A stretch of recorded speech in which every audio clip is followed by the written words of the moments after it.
Right, it's Dan from The Rock Show. I'm going to get this fella to introduce himself. Hey, I'm Hugh from Schemata Theory.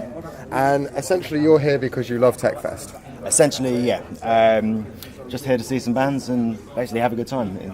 Is it your first TechFest or? It is, yeah. I really wanted to come last year. Yep.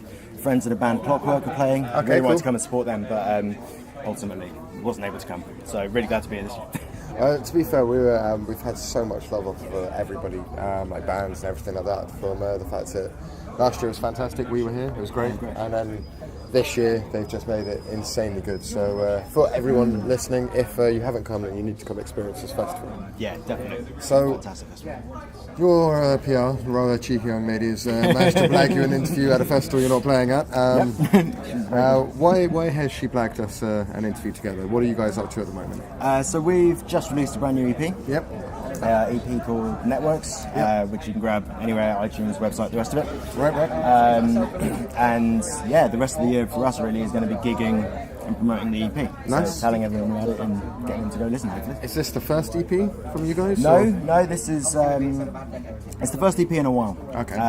It's probably had about 2 years where we haven't released anything. Right. But if people have heard the back catalogue or want to see it, there's another EP and also an album before that. So Okay. there's music out there to be found. Excellent. So what's made you go back to doing an EP rather than another album, just out of interest? So, just over 2 years ago now, or about 2 years ago, we had some member changes. Okay, yeah.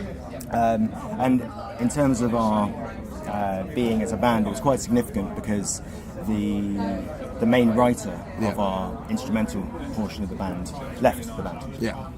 So that kind of put us in a position where we had to sort of take stock. Okay, what can we do? Yeah. Can we achieve this? Anyway, so we decided, okay, we need to go straight back in the studio. Let's just check we can do this, see what people think of the music, do people still like it, people still digging it essentially. Yeah. So far the response has been very good, so it's been that's great. Always good, that's always good. Yeah, exactly, so that's the reason for not going for now. Hopefully in the next year or so we'll be able to do another album with the new setup. Okay, so for those who will literally just pick this up from being like sort of on YouTube watching another interview, what's your style without trying to like sort of be too genre specific? Because we don't like the genres. What would you say people would sort of be into you guys? I'd say we describe ourselves as just metal. We're very similar in terms of the getting too caught up in subgenres and everything. Brilliant. Whenever you define it, someone will say, "Oh, no, you're not that because of this and this and this," and they're probably right. So we just don't try. It's metal really. There's metalcore influences, post-hardcore influences.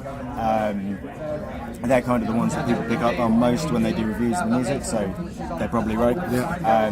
But yeah, we just say metal. So screaming, singing? Both. Two vocalists. Okay. One who does heavy vocals, one who does the singing. Excellent. Which is kind of where we get the metalcore label from, I think, because we've got that sort of...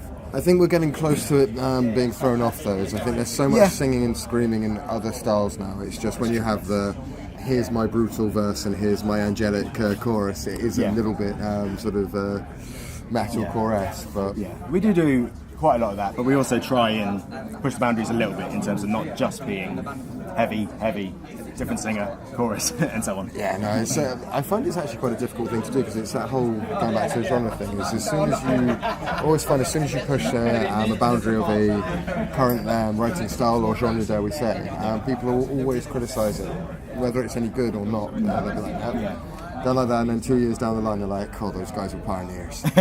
They were amazing. Well, I've been supporting them since day one." If in 2 years' time people say we're pioneers, that'd be fantastic. I'm not that hopeful, but well, here's hoping. And with a tenacious PR who can, like I say, get you an interview at a festival you're not playing at. yeah, that's a good start, right? Yeah, no, I think that's doing you guys well at the moment. So anyway, thank you for taking a couple of minutes. Thank you very much. Cheers. Great to talk to you. Thanks.